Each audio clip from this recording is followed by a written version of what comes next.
Berarti masuk ke dunia terorisme itu kapan?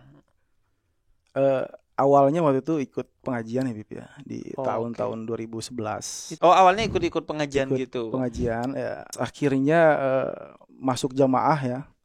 Waktu itu jamaah Ansarut Tauhid ya di wilayah Bekasi. Tapi ketika itu di situ tuh berontak Bib karena memang ngaji-ngaji aja kan nggak ada aksi lah ya.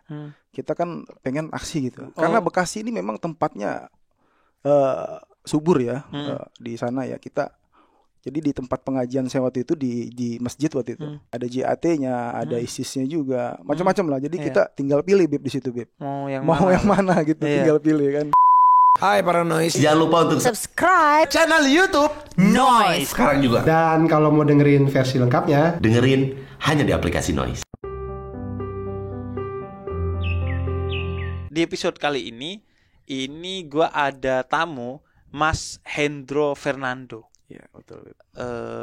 Beliau ini dulunya teroris, kemudian pernah juga menjadi napiter, narapidana teroris, dan sekarang ya udah menemukan jalan baru lah yang positif. Aku manggilnya Mas, boleh? Boleh bebas. Dari mana asalnya? Asalnya dari Sumatera Barat, Bib. Oh, Sumatera Barat, berarti Betul, lahir di Bekasi. Udah Hendro. Udah. Enggak ya? Udah. Soalnya biasanya udah makan, ini udah Hendro. Atau abang lah ya, yang netral, Bang Hendro. Bang Hendro, berarti masuk ke dunia terorisme itu kapan? Awalnya waktu itu ikut pengajian ya Bib ya di tahun-tahun 2011. Oh, awalnya ikut pengajian gitu. Pengajian ya, masa-masa pencarian lah ya. Karena kita kan bergaul di Bekasi ya, seperti keumuman anak muda. Jadi cari jati diri. Itu lama pengajian? Itu dari 2011 akhirnya masuk jamaah ya. Waktu itu jamaah Ansarut Tauhid ya di wilayah Bekasi. Tapi ketika itu di situ tuh berontak Bib karena memang ngaji-ngaji aja kan nggak ada aksi lah ya. Kita kan pengen aksi gitu. Karena di situ udah diajarin tentang masalah hukum status negara. Wah, negara ini negara togut nih. Gitu. Togut tuh kayak negara berhala lah. Betul. Jadi hukumnya bukan hukum Islam nih. Wajib diperangi. Wah, udah mindsetnya udah masuk lah waktu itu. Akhirnya nggak terwadahi sama jamaah itu. Ya carilah koneksi teman-teman yang satu pemahaman. Nah, lalu ikut gabung. Itu keluar Bekasi udah? Masih di Bekasi juga. Karena Bekasi ini memang tempatnya subur ya di sana ya kita. Jadi di tempat pengajian saya waktu itu di masjid waktu itu. Itu dalam sebulan itu ada jamaah Islamiyahnya juga di situ. Ada JAT-nya, ada ISIS-nya juga, macam-macam lah. Jadi kita tinggal pilih Bib di situ Bib. Mau yang mana gitu, tinggal pilih kan. Tapi itu pengajian umum. Waktu tahun 2011 itu memang masih bebas ya. Masih bebas Bib. Tapi ngomongnya tuh sampai yang aneh-aneh gitu. Aneh masih orang banner-banner ISIS itu masih bebas waktu itu ya, ditempel di mana-mana masih. Dan ini tema-temanya juga udah apa keras. Kayak gimana? Kayak jihad, hijrah, pentingnya hijrah gitu. Yang diarahkan ke Suriah. Iya. Seperti hijrah, itu. Jihad sih positif. Betul. Tapi arahnya ke mana yang jadi problem. Itu berapa tahun sampai akhirnya? Sampai akhirnya ketemulah teman-teman yang satu pemahaman. Terus rame lah ISIS ya di 2013-2014. Nah, banyak teman-teman ini yang udah berangkat ke Suriah. Nah, saya masih di Indonesia. Itu tahun berapa? 2013. Berarti 2 tahun setelah ngaji. Ya, 2013 sudah banyak yang berangkat karena memang ada panggilan hijrah ke sana kan. ISIS dideklarasikan di tahun 2013 itu kan. Iya. Nah, tungguin sebelum itu dari pertama kali mengenal ngaji sampai betul-betul secara ideologi keras tuh berapa lama butuh waktunya? Itu nggak lama sih, Bib. Cuma nggak nyampe setahun lah. Nggak nyampe setahun. Dari yang Mas Hendro nol nih. Dari nggak tahu agama kan? Dari umum nggak tahu agama. Sama sekali. Karena memang satu kita memang ada juga pengajian umumnya di masjid.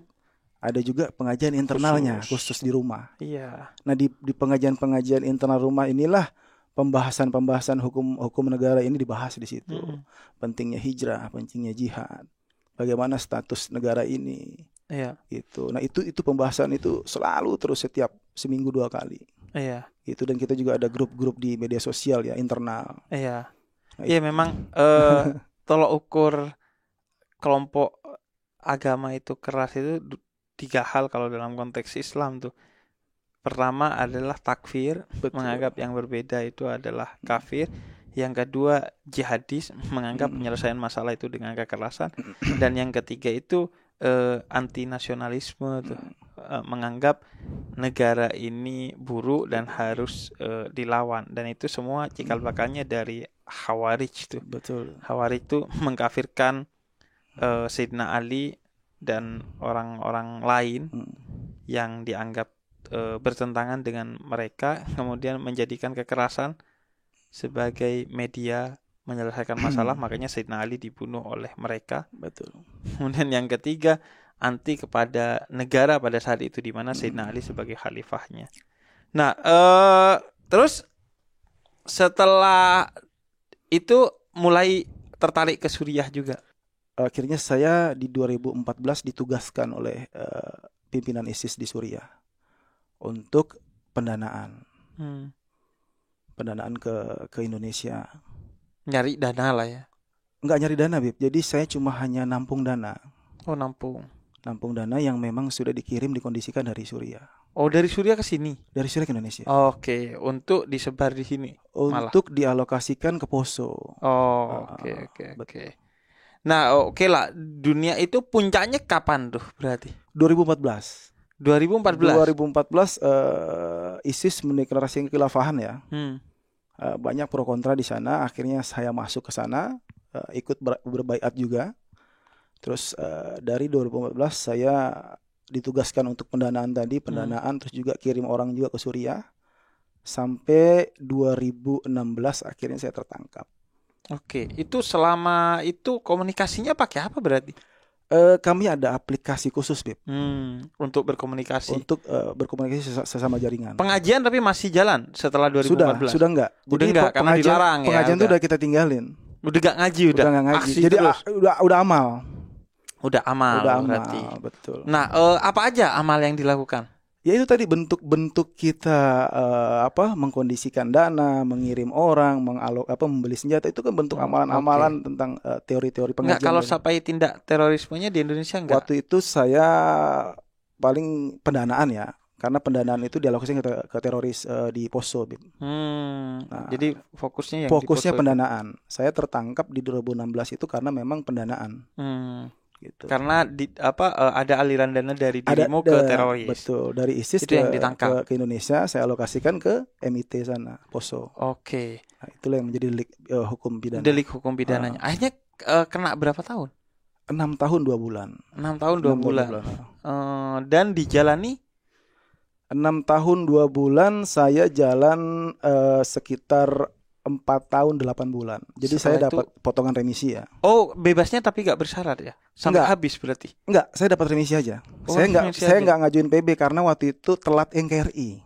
Telat NKRI? Telat NKRI. Oh, telat mengakui NKRI. Betul. Jadi akhirnya terkendala dengan kepengurusan. Oh. Jadi PB itu kan ada jangka waktunya ya. Ada administrasinya lah ya. 2/3. Jadi saya telat NKRI. Telat sadar lah. Kok sampai telat sadar? Emang di penjara jadi, masih ada doktrin itu? Dulu saya waktu pertama ketangkep itu kan diletakkan di Makobrimob ya, Kelapa II Depok itu setahun 6 bulan. Memang kita disatukan di sana ya. Sesama teroris ya. Jadi ibarat baterai low. Jadi ngecas lagi ketemu teman-teman kan, didoktrin lagi, dikasih pemahaman lagi kan, dikasih semangat lagi. Jadi dikumpulkan betul.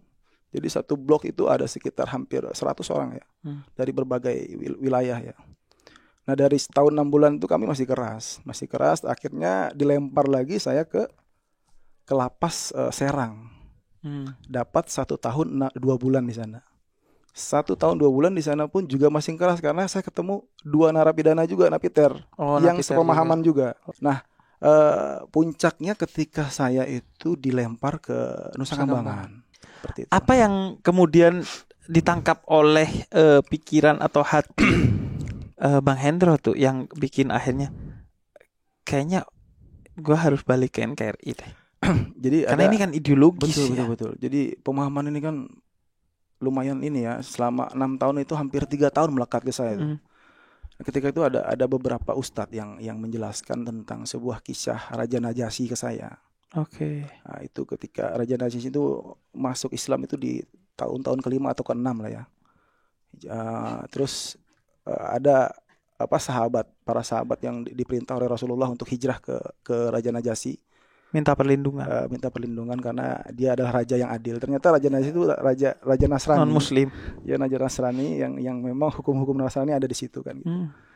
Nah, singkat cerita akhirnya Raja Najasyi itu masuk Islam kan. Terus perintah terakhir Rasulullah untuk mensolatkan. Nah, disitulah akhirnya kita berpikir ulang, ya, ini Raja Najasyi yang tidak menunjukkan keislamannya, yang tidak berhukum dengan hukum-hukum Islam saja, Rasulullah memerintahkan untuk mensolatkannya. Nah, apalah dengan keadaan kondisi negara kita, yang kita tahu pemimpin kita Islam, tidak melarang sholat, dan kita tahu ya kan agamanya apa gitu. Nah, dari situlah akhirnya mulai berpikir mencari sumber-sumber lain, Bib. Karena kita memang dulu dapat sumber itu cuma satu, Bib. Iya. Dari jaringan aja, dari iya, sumber-sumber yang udah dipilah dan dipilih lah ya. Betul. Dan itu kuatnya sebuah cerita ya. Makanya 2/3 isi Al-Quran itu adalah cerita, karena memang cerita tuh paling enak buat transfer knowledge ya, transfer pengetahuan ke orang-orang. Sampai sekarang masih ini enggak, atau di awal-awal dulu masyarakat khawatir ke Bang Hendro? Wah, kalau ini mantan teroris nih. Iya. Jadi saya kan di Bekasi ya, karena memang waktu itu kita bikin komunitas, ada pendampingan dari pihak pemerintah juga, ada dari tokoh-tokoh masyarakat. Jadi warga itu diedukasi. Jadi karena memang jadi gini, Bib, kalau memang ketika napiter ini tidak diterima, takutnya nanti dia balik ke jaringan. Iya. Jadi makanya kita harus mengedukasi masyarakat agar ini sudah berubah loh. Iya. Ini sudah nggak kayak dulu lagi loh. Nggak selamanya teroris menjadi teroris kan seperti itu. Nah, makanya ya kita juga harus mengedukasi masyarakat, karena memang masyarakat banyak juga yang nggak tahu tentang masalah program-program yang tadi kita ceritakan tadi. Itu. Betul. Oke. Kalau yang bikin dulu solid di sana tuh apa, Bang Hendro? Karena kan itu gak enak, dikejar-kejar, kemudian dimusuhin banyak orang dan lain sebagainya. Agar kemudian ini jadi pelajaran buat kita. Ya, di mana, di dalam lapas apa Enggak, di luar lapas dulu. Luar jaringan. Iya. Kan apa-apa haram. Betul. Kemudian temen dikit. Terus pemahaman keras gitu. Betul. Apa yang bikin enggak sih, oke-oke aja. Jadi kita dulu merasa kita di atas kebenaran.